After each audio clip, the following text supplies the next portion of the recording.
In this video, we're going to take a look at a tactic or a strategy or both that a lot of players overlook and is not really discussed too much, but it's rerouting a piece. Now, you'll see this a lot at the computer level or the grandmaster level or any level for that matter, but you see it a lot with computers because often it's like a psychological block for humans to reroute a piece. It's kind of like making a concession that where your piece, you place your piece is no longer valid and you have to find a different route for it. So a lot of players don't like to do this, but it's highly necessary and oftentimes it's the best move in the position. And in this game, I'm going to show you a good game. My opponent's 1800, strong player, where we got to a pretty much even position, but I found a really good move that was able to sway the position in my favor. So we'll go over a couple of things leading up to that, though, too, because it's always good to learn other things in these videos that are just outside the main theme of the video. So here I'm just expanding on the queen side, giving a home for my bishop if he ever comes here with the knight, and I want to keep my bishop on this diagonal. I also could come here. You'll notice that my knight is pinned to the queen, so that's pretty annoying, but I'll show you how I handle that. Okay, my opponent plays the aforementioned knight move, hitting my bishop. I want to keep my bishop on this diagonal, so I just go back to A7. And now we have queen F3. Now, I would want to play something like this, but that doesn't work because now my opponent takes, and after this, he removes the defender and wins a piece, so that's not possible. So for that reason, I played G5 first. Now, remember, you got to see, if you have ideas in chess, you have to follow it up with tactics, which is calculation. So if you don't have the calculation, you can't really play good ideas in chess because they'll be good ideas, but they won't work because the timing is off. So I have a good idea here, and then I followed it up with tactics. So I realized I had to play G5 first, had to break the pin. Then I played bishop G4, attacking the queen.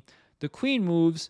I bring my rook into the game, and after he brings his rook into the game, I simply develop my queen. And now all my pieces are pretty much doing something. Not really my rook, but my rook's ready to get into the game, and if he trades, my rook will immediately be in the game. Okay, so now we have F3. This is a weakening move. Now, you don't usually want to play F3 or F6 for black because, especially when there's a bishop here coming into the position. So now this bishop just got even more powerful. I see why he did it because he wants to bring this bishop back, but still it's going to be a weakness in white's position. So here I just, again, I retreated and attacked the queen to keep the initiative. My opponent moves back, and now I start to reroute my knight to F5. So I'm either going to win the bishop pair, but he doesn't want that. So if I don't win the bishop pair, I'm going to trade first and then put my knight on F4. So the knight on F4 is a very, very dangerous piece. Now, you could say, well, he could play G3, but not really because I take, and after this, now I have rook E8 attacking the queen, and after the queen comes back here, something like knight H3, very difficult to deal with after G4. This knight is anchored now. If he ever takes, I don't take back. I probably just come here and win the exchange, but I probably have a lot of things to do there. So once the knight is on F4, it's really hard to get rid of it. So that's why it's there on F4. So look at that. So here's another interesting lesson that we can go into this game. He's attacking my queen, but I don't want to give my opponent the initiative. So playing something like this would just allow my opponent to do whatever he wants. And if you keep on letting your opponent do whatever they want, they're going to push you all over the chessboard, and they're going to dictate where the game goes, and it's going to be really hard to keep up with them if they're dictating where the game goes. So here, instead of that, I just took the rook, forcing move. It's a check. Notice that the queen has to take back, and now I come here with my rook, attacking the queen. Again, if he takes my queen, I take his queen, but not only that, it's checkmate. So that's a stronger threat. So he can't take my queen, so he moved out of the way.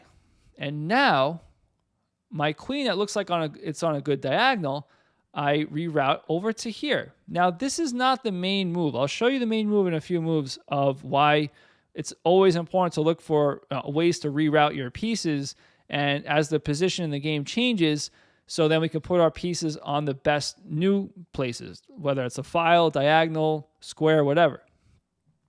So here my opponent moved out of the way because I'm attacking his knight.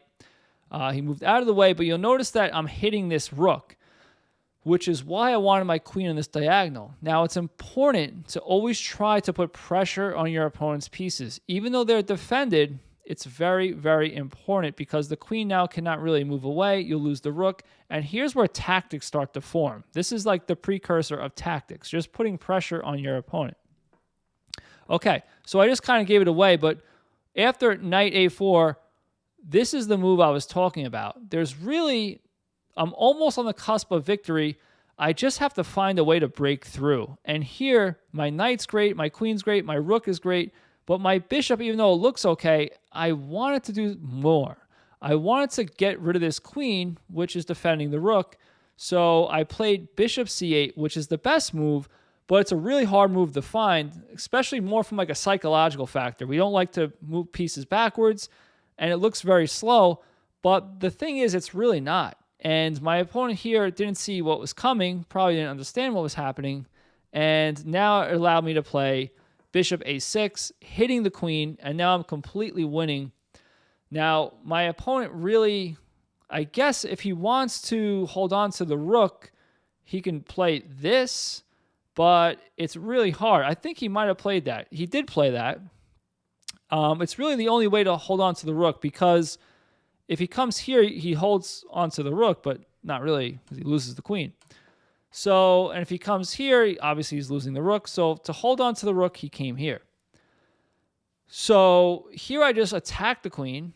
Now, his best move is actually to give up the rook. And first of all, we don't take the rook here because that would make us look silly. He would take our queen. We exchange queens first, then we take the rook, and we have a winning game. But, my opponent didn't want to go down like that.